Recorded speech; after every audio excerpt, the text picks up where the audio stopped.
Good afternoon. Thank you for tuning in to our webinar on the competitive event checklist. Today, Brenda Clark and Brian Piles will be going over the checklist and how we work with the checklist at our state conference with the written events. So we're going to pass it over to Brenda and Brian.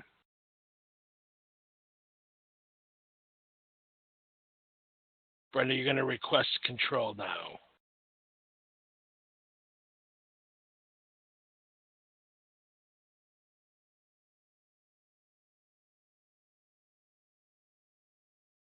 Okay, our webinar really is to discuss penalty points on written projects at the state and international conference.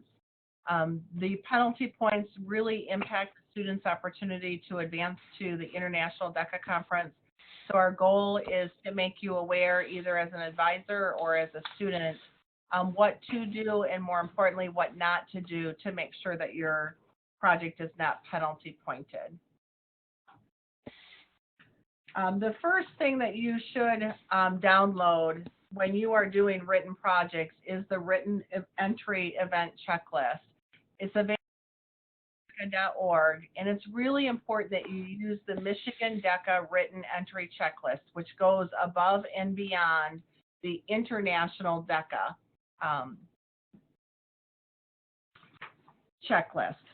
The purpose of the checklist really is twofold. First and foremost, it's going to keep written events easier for judges to read and evaluate. And the second is to be consistent between events to make sure that we have a level playing field for each student participating.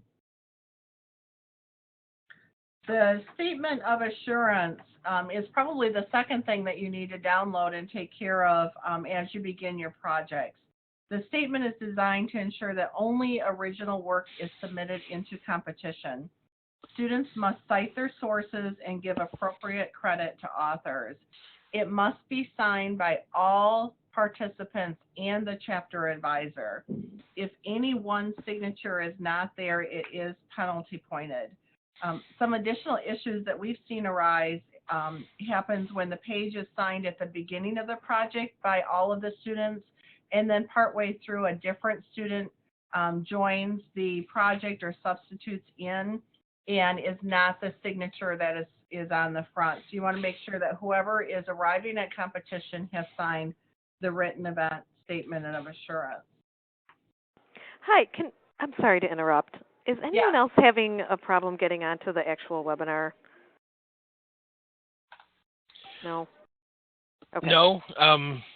We're going to broadcast it or save it so you can look at it later and you can listen to it now. Okay, thank you. If you look at the number of students who have received penalty points in the past 3 years, you'll note that only 2 students in 2014 and 1 in 2013 received these points, but those points can sometimes be combined with other points, actually make it so the student can't make it to the state conference, and most often, DECA advisor, chapter advisor that doesn't sign that form.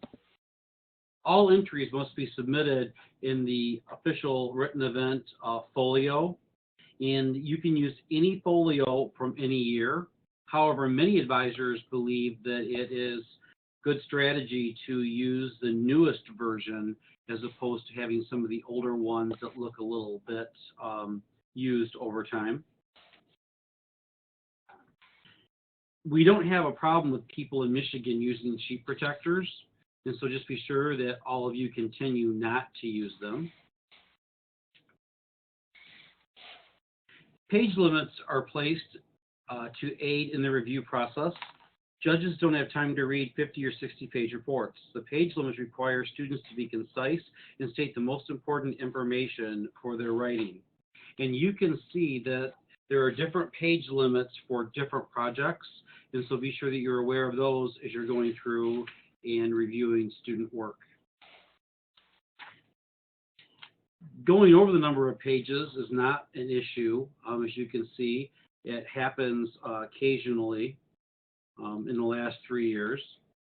And most often happens in the appendix, where students will have additional items in the appendix and they'll forget that the appendix items have to fall within the page number limitations. Be sure that you number all of the pages starting with the executive summary. And again, this rule is in place to aid in the review of written entries.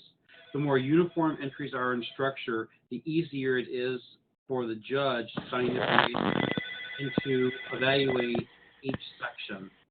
A couple of common issues is that students will put in a really cool graphic that adds to their project, but when they pull that graphic down, it accidentally covers the page number, and they lose points for that. Also, remembering that the executive summary is the first numbered page, and so the executive summary should be page number 1.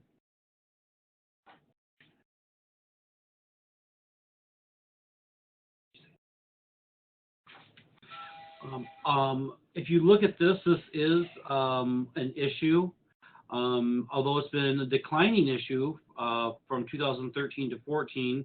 We'll be interested to see what 2015 brings. As you see, in 2012, it was only 10. And so be sure that you pay close and particular attention to this as you're going through the projects. Major content must be at least double space. And again, this rule is in place to aid in the evaluation of written projects. Double spacing allows the judges to make notations and comments where they read each entry. It also makes it more readable for the judges. The most common error that's made with double spacing is after a table, a graphic, or a chart. They have the box with all the information in it, and then they start a sentence right below it. You have to double space after those tables and charts. We consistently have the same number of double-spaced issues throughout the years. The entry must be typed or word processed. I'm pretty sure that no one's typing them anymore. And this rule is in place to reinforce the importance of submitting professional quality work. And remember that when your students come back from the state conference, don't submit the exact copy from the state to the international conference, because many times judges have made comments on those projects, then all of a sudden the student could receive 5 penalty points at the international conference for a handwritten correction, even if it's a compliment by the judge and the student thinks, oh, that'll help me because it'll tell the next judge. When it goes to the penalty point process, the assumption is the student's written on the project themselves. And we have declining data, where we've only had one issue with this in the past 2 years. The pages must only be that standard 8.5 by 11. This rule is in place to assist DECA with handling entries at the International Career Development Conference. Thousands of written projects are submitted at ICDC, and they must be transported and stored in boxes. Uniform sizing helps with these issues. And then also make sure there's nothing inside of the project that is like a fold out or a tab. Even if it fits at 8.5 and 11 and can be expanded, it's still going to result in 5 penalty points.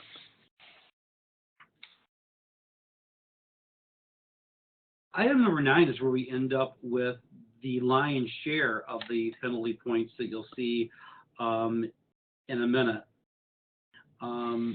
Typically, students do not write statements as exactly written in the event guidelines. So in the guidelines, it tells the student to write about the product/service related to their project.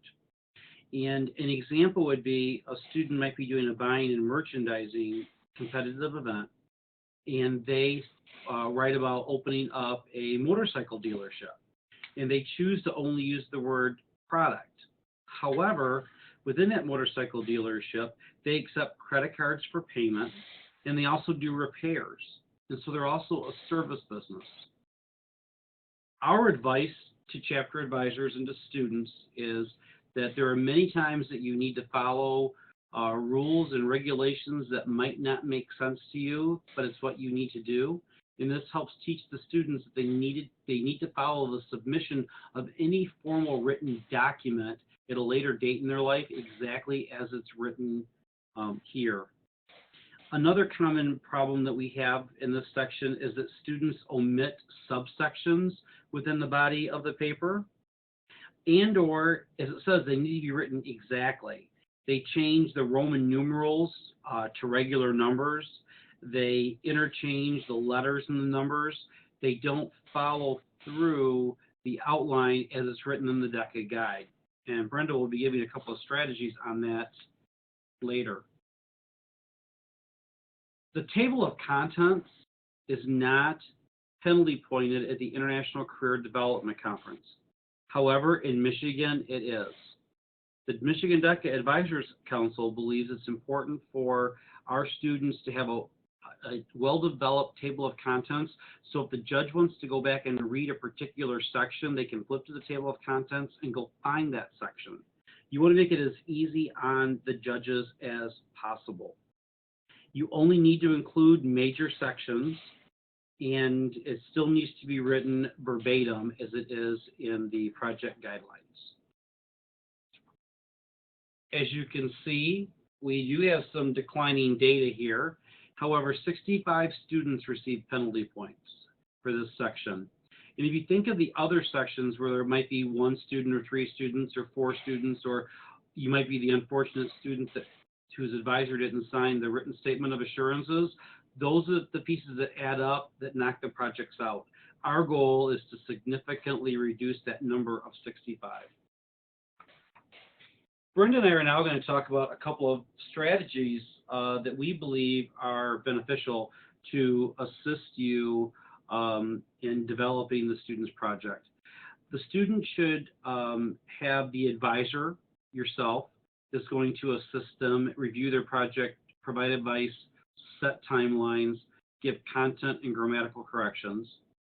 There should also be peer-to-peer time built in. In my experience, when I was a DECA advisor, the students would read each other's sections before they actually submitted them to me, and they would help the student who was reading it to give input on the project they were reading, but at the same time would help them reflect back on the project they'd written, and they may have gone back and made some changes as a result. Have your students develop a relationship with the English teacher that they work with, or one they've had in the past. They would be willing to read and review this project. That also is great PR for your marketing education program. And all the projects that require a business mentor are required to have a mentor, but we recommend that all projects have a business mentor to provide some of that relevant feedback that exists that we might not have in our experience. Brenda? One of the things I think that's important with that peer-to-peer, especially if you have students who are doing like events, they're probably not going to compete against each other at the state conference. There's a possibility that they would, but let them work together and review each other. They know those projects best, but always do peer-to-peer editing, even if they're different projects. It just gives students a read of a different project and helps them to improve their own. I always have, I want to use my entrepreneurship class as an example. I always have my students word process the project outline themselves. You can, and then that becomes their very first grade, is to exactly match it. All they really have to do is go over to the DECA.org website, open it up, copy and paste it, and then fix it. And then they make their table of contents, and then they copy that one more time. Once they fix it, they copy and paste it one more time below, because now they have their table of contents, and down below they can start scripting and writing exactly underneath. You know they've not made any mistakes.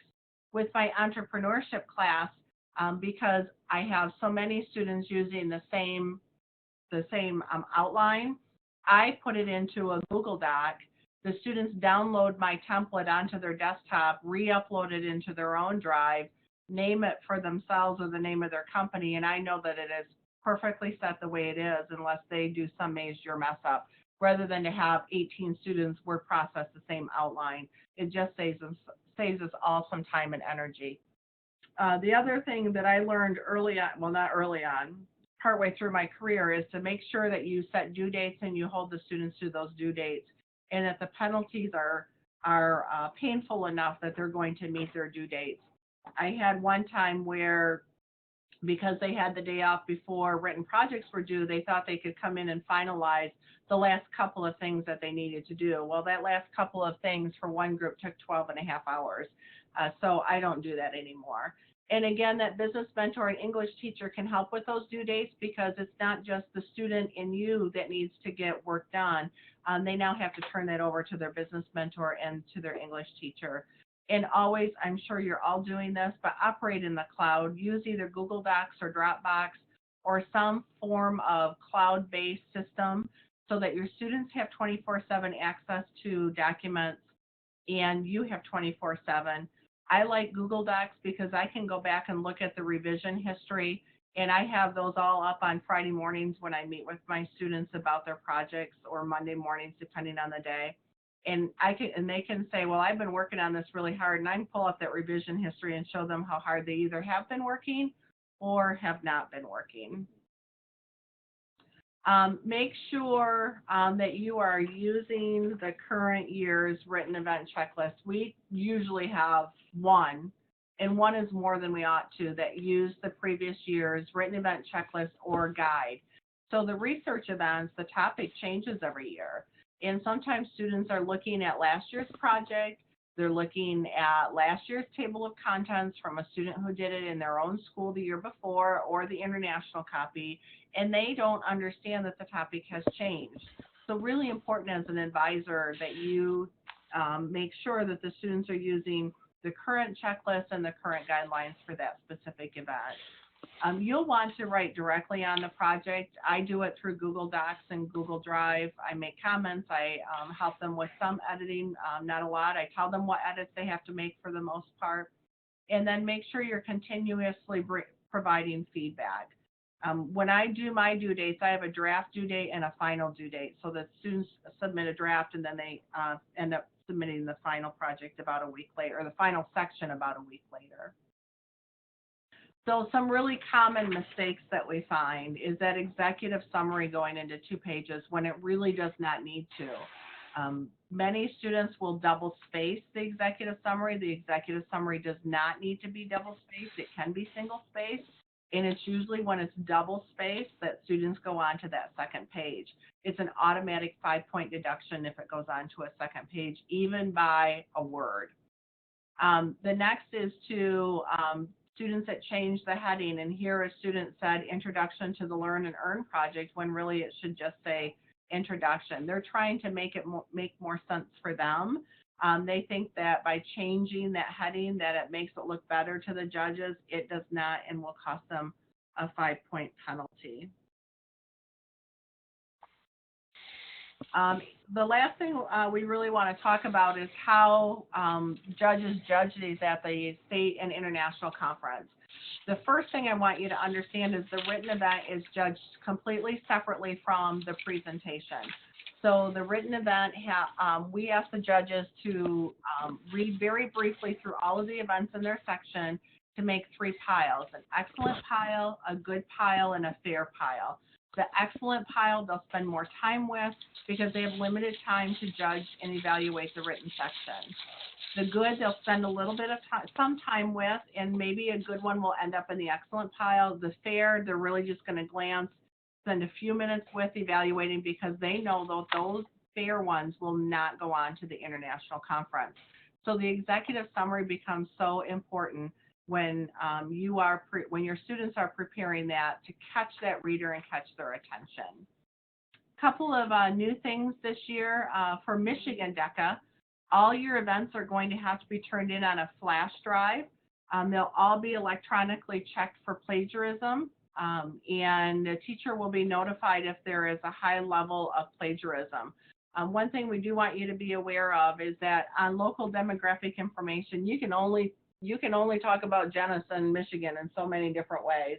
And so if there's demographics that's the same between 2 different projects, we're going to be more liberal in looking at that. What we're trying to avoid is those projects that have been turned in year after year, and just new names have been attached to them. Just a couple of final thoughts. Make sure your students penalty point their own project.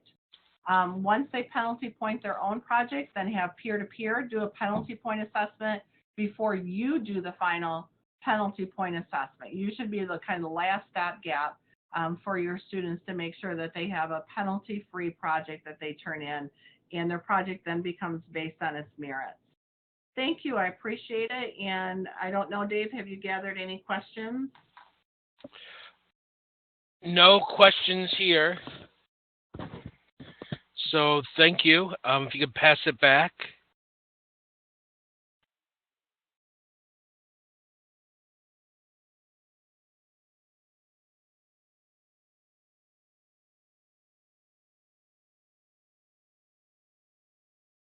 Brian, for presenting the information today.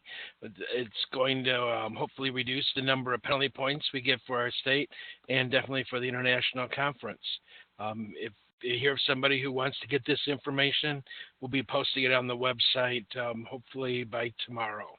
Thank you again for tuning in, and to Dr. Clark and Dr. Piles.